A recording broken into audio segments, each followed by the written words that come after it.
Welcome back to the Battery Podcast. I'm Aidan. And I'm Casey. Still no Jack this week. Or today at least, he had some personal, some family commitments. Did some traveling over the weekend. But we will expect to have him back in short order. Yeah, we're here to recap the first game of the PLL season for the Cannons, second for the Atlas. Um, a great 16 to 12 win in the rain.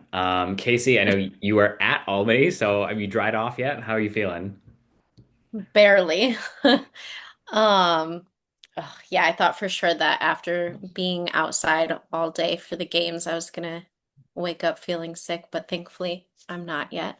Oh, good. Glad to hear that. Um, Hope that's true with players as well. yes, yeah, I mean, more importantly, for Yeah. sure. Hopefully they're No, all not doing equally okay. importantly. Yeah. Uh, Um, Yeah, but it was great. So exciting being there. So excited for the opening weekend to have taken place. Especially somewhere that we lived close enough to drive to, right? absolutely. Um, the weather definitely, I think, put like a damper on how many people For were sure. there, or at least in the stands, because a lot of both the games on Saturdays, it seems like everybody was there, but we were all just standing um, kind of inside Oh, yeah. and Yeah. not Sounds so actually good. seated in our seats, which if you're playing on the field, I'm sure it didn't look very inspiring, but we were all there. Yeah, well, I know you were there. I know the Stampede was there. And I think hmm they did do pretty well. Like that weekend always does do pretty well. I think that it's obviously a region that loves lacrosse. And yeah, I think it means a lot being like a smaller American city to have this like training camp and then the first week of games. Like it's the playoffs and whatever are probably bigger, but as far as like any single week, I would say this is probably the biggest one, just with how many people are there for how long. Like especially if you're a kid in that region, I gotta feel like you're going to any practice or scrimmage, whatever you can, getting hmm autographs and whatever, which I gather is super accessible in compared to something like NFL training camp. Yeah, I was for one of the games I was sitting with uh some of my friends that live there and they've got three kids that all play lacrosse. Um and they had games over the couple days, Friday and Saturday, and they were there from like 8 a.m. straight through until like the end of the last PLL game Oof. because they all, yeah. But I mean, the kids, as much as they were exhausted, they were just so excited and so happy to be there. They were talking about who they got to sign their jerseys and stuff like that. Unfortunately, because they live in Albany, they are Atlas fans. No one's perfect. You know, I still love them anyways. Yeah, absolutely. Um, I guess we'll move on to the game. So we'll quickly touch, hmm the Atlas did beat the Chaos week one and or game one. And they did go 2-0 their homecoming last year. The first game of that was the Cannons though. And honestly, after game one, I felt pretty good because we know that 24-hour turnaround is tough. And I think the Atlas had to work a lot harder, at least than I was expected them to have to work to beat the Chaos. So that was 10 to 8. I think we all thought this Chaos team was not going to be very good. And they were. I mean, obviously having Blazer Eden back there, still a great defense is helpful. Um, hmm so yeah, it was a higher scoring for both teams in game two. 16 to 12 Cannons come out on top. Um, I was not confident we were gonna get that many goals. One after a 4-4 first half, and also seeing the score of the first game played in, I think, heavier rain by all accounts, which hmm was 8-7 final between Maryland and Utah. So really an offensive explosion in the second half. Yeah. The first half was very physical. Yeah. Um, and I wish that I could have been a fly on the wall during in the locker room during Mm. halftime because the guys came out and in the third quarter, I think we got 8 goals.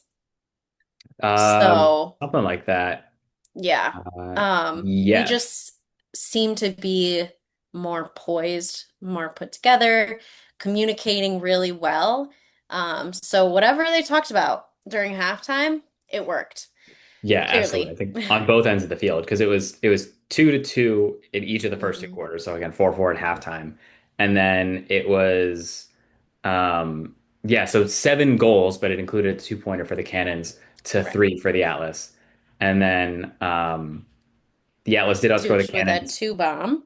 Yeah, which what a weird one. Like the I mean the first one was weirder, like more of a fluke in that he just chucked it with the clock expiring. But this one to be running down like a fast break on a face-off, a clean face-off win, which we saw last year was how he got the OT winner against the Dogs. But to shoot it, and I was just obviously pumped that he scored. 'Cause going against Baptiste, you don't have very many face-off wins. Yeah. I was shocked that he had a violation to give him a chance to go against someone else. Um, and then I was like, wait, why is Brian challenging? Because, shout out to the people who came into the watch party. There was no audio, so you miss a few things, and then you see where he shot it from, and you're like, oh my God, that's a 2-point goal to be, Mm, I mean, you see some on the run, like Romar Dennis kind of sweeping across, but to be on the run, basically full force towards the goal, where yeah, of course, you don't want to pull off Holman or Will Manny to slide to Zach Tucci, especially from that far out. You trust Liam Entenmann, one of the best goalies in the world. Um, yeah, I would love to. I don't think he talked about that specifically in the press conference, but just a fluky play. But what a juice goal. I mean, that is it was a knock that we had or criticism that is kind of what Tucci did every time he had a clean face-off win was go down and if yeah. obviously if it goes in, it's great. If it misses the net, Nothing backs it up, Hmm. also fine.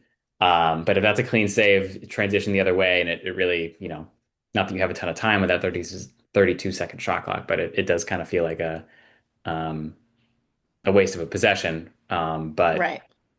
yeah, if they all could go in for 2-pointers, I don't think we'd be Yeah. complaining at No. all. Um, yeah.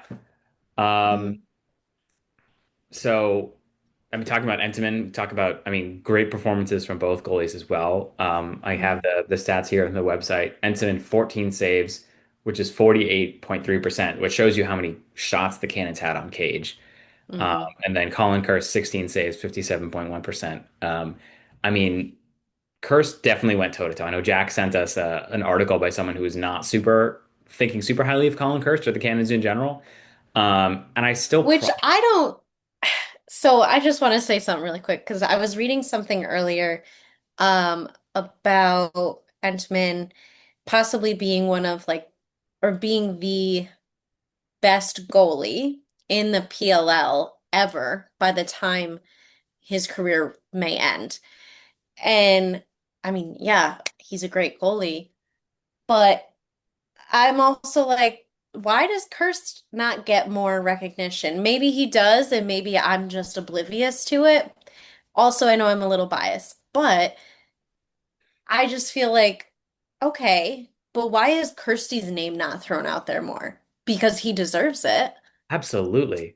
I mean, he had a bad game at the week one last year, which was, I mean, we've said this, really not his fault. It was the fault of Jack Healty getting hurt in front of him, who we'll talk about, I'm sure, shortly here. But he gave up, like, throughout like, past the All-Star break, he'd only given up one 2-point goal, and he had another great couple saves today. Like, he is so, so good on those 2-point shots, which are huge. Like we've seen former Atlas goalie Jack Cannon really not be good from two, and it's a big liability if a team knows they can shoot from there and be successful versus a team where anytime whether it was Costabile or Jones or whoever taking a shot against Kurst from deep, I'm very confident he's going to save it. Um, and we see here like goes head to head against I mean, you can certainly make an argument that Entman is the best goalie in the league. It's maybe not as enough of a sample size, but Kurse got the better of him. Yeah, on Saturday night. Mhm. So I mean, certainly we're not gonna. Would I take I don't know maybe Brett Dobson over Colin Kurse straight up? Maybe, but you can't like the teams who wish they had a different goalie. Cannons are not on that list. Right. Yeah, which is really Yeah. all you can ask for. Like. and again to get I don't know 5% better, 3% better, what it is, but to change the personality or the structure or something about that, probably not worth it. Um, Hmm. yeah. Yeah. So two big returns for the Cannons as well. I'll just because I already mentioned him. Jack Kilty comes back. And Hmm. I've seen that highlight posted like 4 or 5 different places now by the league, by the team, by a couple of the Yeah. players. So like I mean the game's pretty much over. It's like a minute and a half left. The Cannons are up by 4, but Jeff Teat one hand on a stick and Keelty just chops down and that thing tomahawked Yeah. spun so perfect. Like you couldn't animate a better like de-twigging of a player, especially someone of his caliber. Uh, Hmm. so good to see him back in the lineup. I'm sure Yeah. that felt great for him. And great for all of his teammates too, to know they had such a, leader in terms of his presence, but also just in terms of his communication and Hmm. organization on the field. Um, yeah, fantastic. Let me see what his actual stats were. I mean, he's not a huge stats guy, but yeah, one cost turnover, one ground ball, but he's the communicator, the organizer. Um, Hmm. yeah, he means like we saw that you've seen that clip, I assume, as well from the Cannons pre-game press conference, like during at the end of training camp, where when Keelty went down last year, Holman said he is the Cannons, and then our friend Kyle Bennett from outside the box asked, hey, how does it feel to have him back? And Holman just gives him a big hug and a smile. Yeah, I Yeah. think this is going to be an even better year with him back in the lineup. Yeah. Yeah. Yeah. I'm excited. Especially so where we were sitting was the first row behind the bench. And so, when you're that close, you just hear Oh yeah. way more. Mhm. Um, things you probably shouldn't. Yeah. Yeah, here's Um, some on the field stuff and some off the field stuff. yes. Um, but just hearing how communicative everybody was, getting to see like the new coaches interacting with the team, um, just the smiles, the laughs, the fun, the passion, between everybody.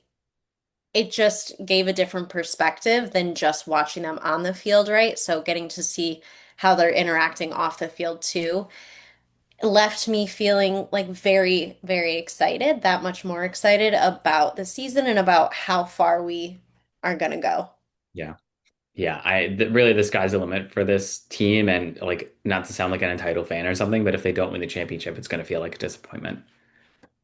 Where I feel, not every team does feel that way.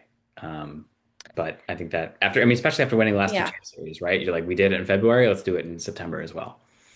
yeah. Well, Yeah, I think we also, and again, maybe a little bit is biased, but we believe in this team, yeah, right? Like, and we see the potential um, and we know that they have the potential to go all the way. yeah, absolutely. And I think we'll talk about all the newcomers, but I think we saw great stuff from all of them. Um, Mm-hmm. and I kind of half teased it earlier. So let's talk about the other not newcomer returner to the lineup. Will Manny, who I know I texted you, played like a guy who did not want a 22-year-old college graduate to take his job. Um, yeah, Yes, he did. 3 goals on 5 shots. I mean, the excitement that he had when he scored that first one and the second, like back-to-back goals in the second quarter, awesome. That felt And so good. yeah, and the third goal too to wrap up the hat trick in, I forget if it was the third or the fourth. Um, yeah, awesome. And the league has made so much of that Saturday night lacrosse thing. I think the best part about that maybe they were pretty happy about is just the goals all looked so pretty with the spray coming off. Yeah. I know particularly, I think Manny's last one, which was at a very low angle, but we Hmm. know he does not need a lot of space to shoot. Hmm. Lights it up. I wonder if they're thinking about putting, I don't know, like talcum powder or something on the nets going forward if it's not raining, just to get that effect because it looks fantastic on TV. I don't know what it's like in person. Yeah. You still hope it's sunny when the Cannons are here in Boston, but was happy Yes, to see that effect. please, please. Yeah. Oh. Uh, Yeah, no, it was super cool in person. Obviously it's like way faster than what you see on all the clips, but still you see just like the water like spit out the other side of the net. It was super cool. yeah. And it's got to feel even more satisfying for him. Because a really balanced scoring. Like we'll list here. So, well, we got to mention Drenner too. 4 goals, Manning Yes. 3, Holman 2, Graydon Hogg 2, Campbell 1, Mick Kelly first goal of the year for the Cannons, and then of course the guy Mm-hmm. Jeff Traina got one as well. Yes. Um, yeah. I guess let's give Drenner his props.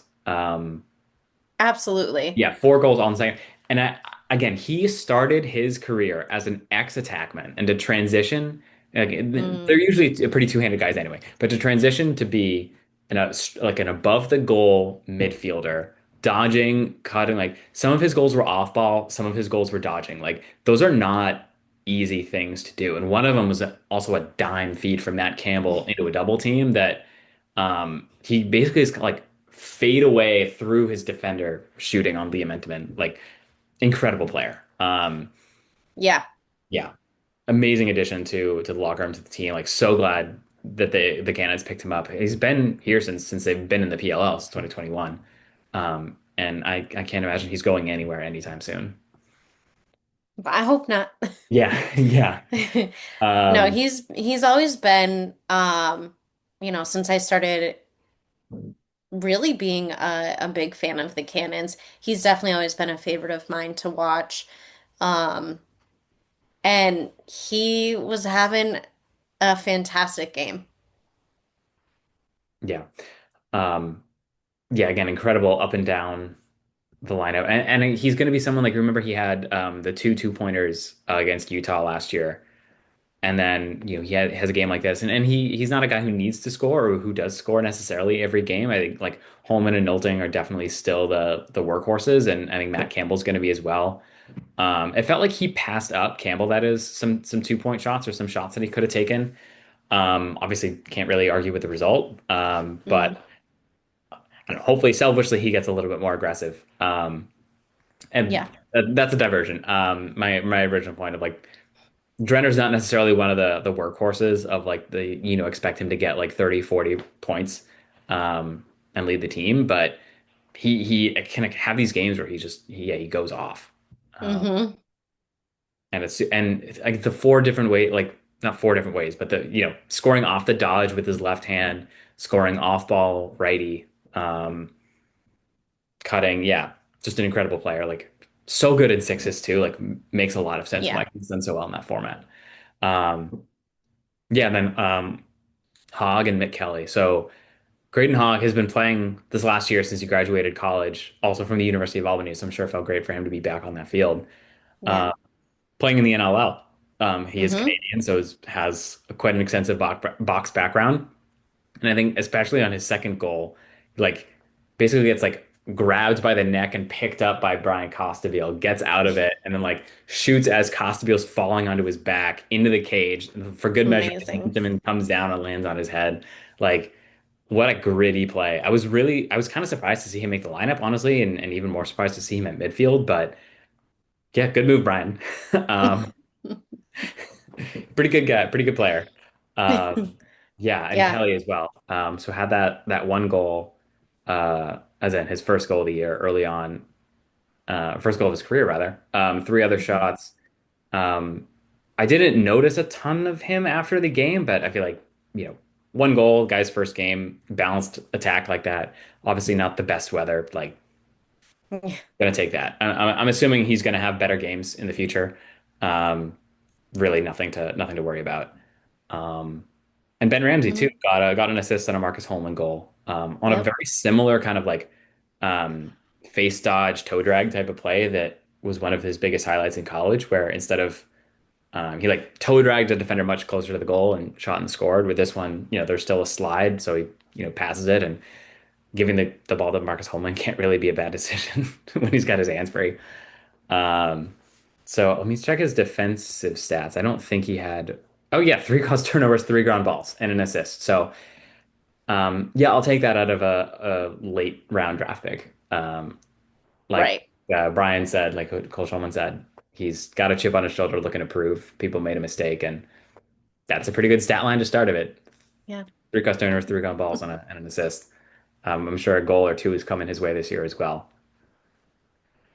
Um, Yeah. and then I guess the last one to talk about is Owen Grant.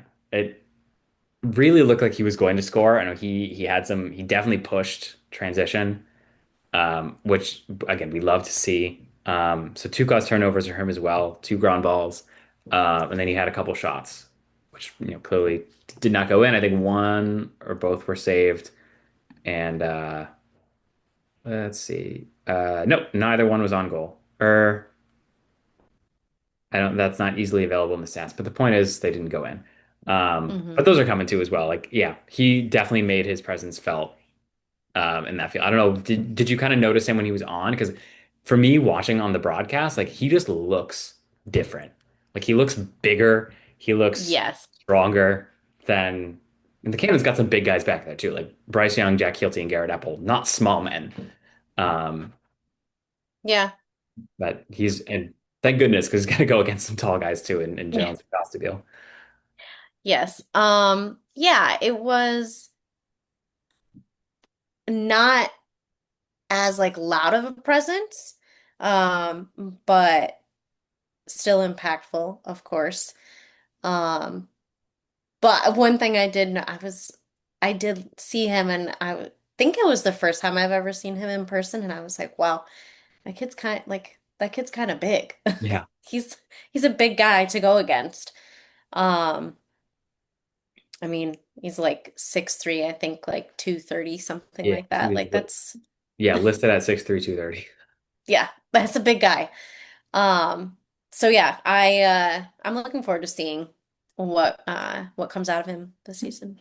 Yeah, he and Raw are such an interesting one-two punch at that position. They're just very different, physical people, and I think they Hmm. play somewhat similar. I know Ethan had some amazing stick checks and caused turnovers to put the ball on the ground as well. Four ground balls for Ethan and two caused turnovers. Where like Owen just can be so much more physical. Not that Ethan can't be physical, but just when you are the same size as Miles Jones, you can play him differently than when you're not. Yeah. And Yeah. man, is Miles Jones a big guy.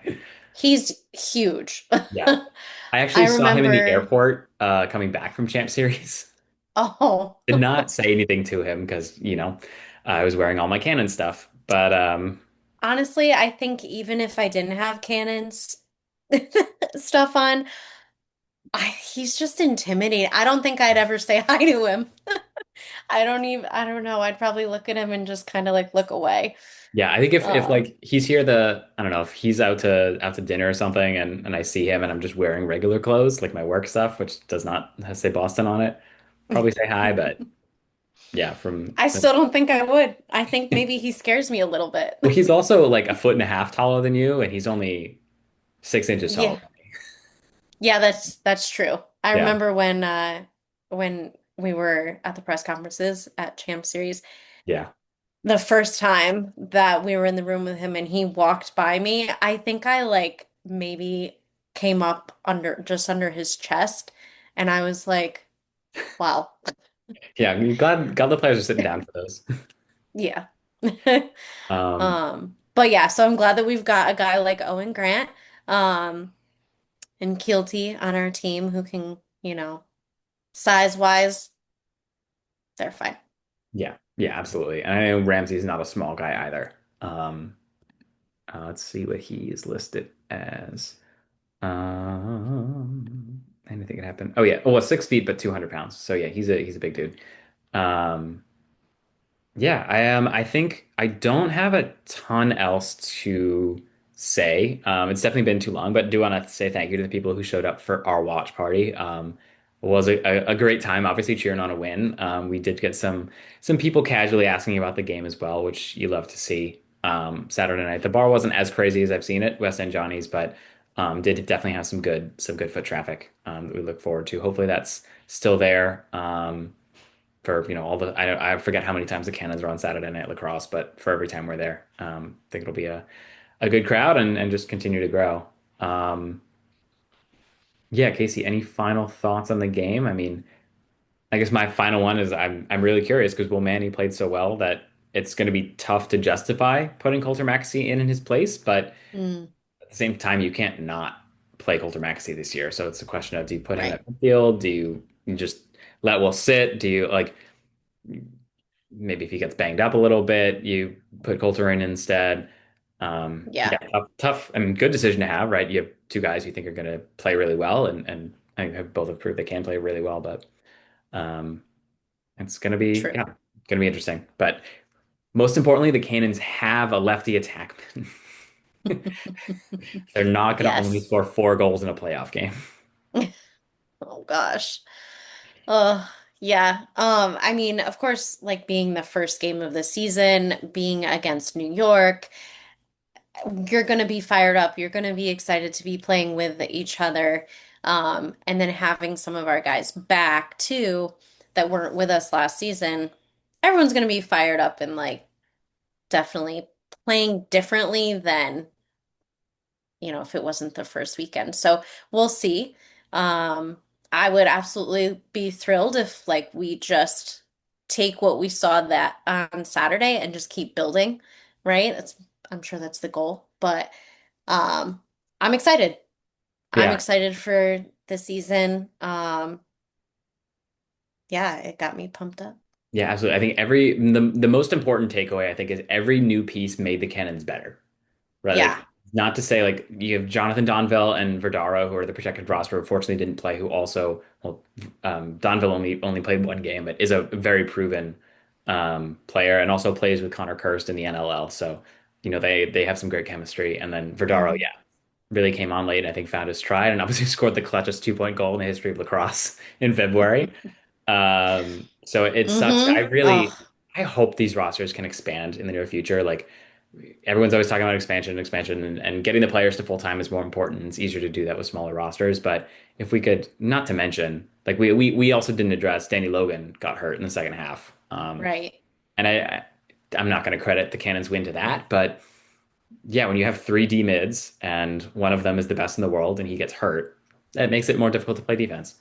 Um, Hmm. and getting to dress one more guy, whether it's, because someone like Jake Stevens can play 2 ways. And um, yeah, it's tough because there are way more talented players than there are roster spots. But yeah, Yeah. every Yeah. new player made the team better.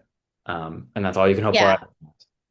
It definitely looked like we had uh played more than just like 5 days of training camp with one another, which was really awesome to see. Yeah, especially because things like, the weather, guys slipping or the ball coming out of your stick differently can make those Hmm. a lot of errant passes. We saw that a lot in the earlier game of the Whips and Archers. I guess I'll just quickly summarize. So I already mentioned, Atlas Chaos game one was an 8-10 Atlas win. And the Redwoods, weirdly, not weirdly, the Redwoods look so much better, 15-12 over the Outlaws. Wow. Yeah. That Um, was not expected. no, I mean, that was I think the game that most people were undecided about. Like I really could have seen that going either way. I think I officially picked Denver and like the PLL app, predictor, but. Mm, Yeah. Talk about a team who every new player made themselves better. Chris Kavanaugh, McAdory looked fantastic. English doesn't have a visa yet, but he's going to be great in the lineup, I'm sure. Josh Balkersell, who I don't think most people hmm. had heard of until they saw his name in the training camp invite thing. Um, Aidan Denenza from I think Duke and then BU, who's an undrafted guy that they signed, like graduated last year, didn't play. Who else? I mean, obviously Chris Kavanaugh. Um, I guess what's Matt Note, I think is the only new addition who didn't play because he's a backup goalie. Um, yeah, they look not the bottom of the league, which is really I'm happy for them because did not look Right. impressive at all the last couple seasons. Um, my friend who's a Woods fan, we've gone to see them in Fairfield the last couple of years, and just they've gotten shellacked by the Archers both times. Well, they're not playing the Archers, but I don't think they're going to get shellacked this time.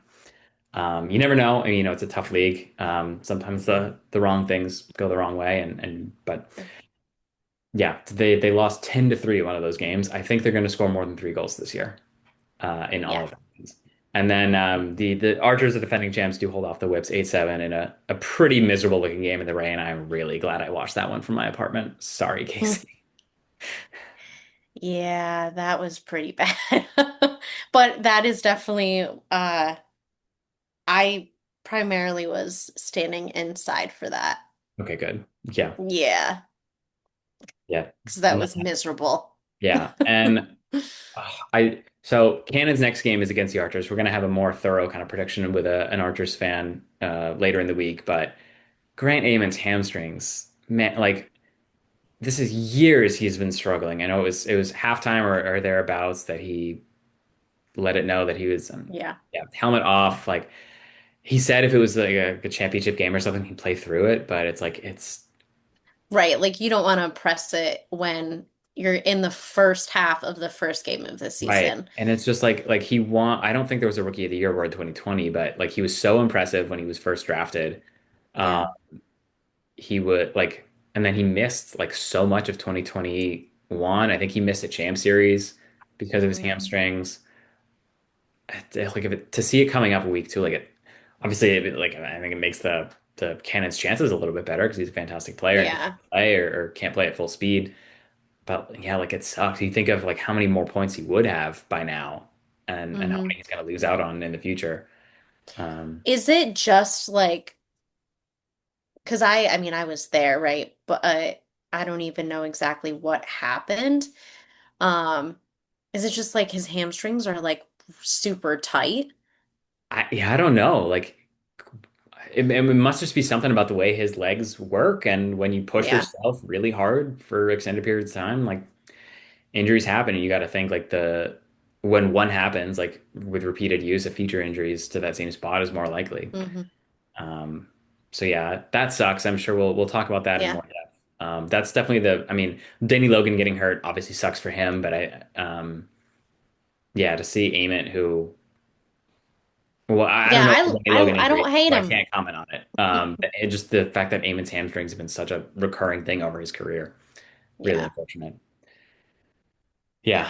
Yeah. Um, I think there was one more thing I wanted to mention, but I don't remember what it is. Don't necessarily want to end on the sad note of Grant Amon's hamstrings, but yeah, we'll be back in the future, or in the future, we'll be back in a couple days to talk about because the Cannons play the Archers on Saturday at 1, I believe. Not the primetime game this time, but that's okay. Got to give everyone else a turn. Um, anything else you want to say before we wrap it up? Just come on out to Weston Johnny's and join us. Yeah, absolutely. It's a lot more fun cheering these on from your with another group of Cannons fans. I know the first person to show up said that he watches these games all by himself in his apartment and was glad to Oh, watch them with a crowd. So it was a lot more fun. yeah. We'll get the sound on for the next time so that we don't miss reports and Hmm. explanations where you understand that there's a challenge and what it's for as it's happening. Um, yeah, so we'll be back in a couple of days with a preview of week 2 against the Archers. And until then, go Cannons. Go Cannons. Boom. Boom.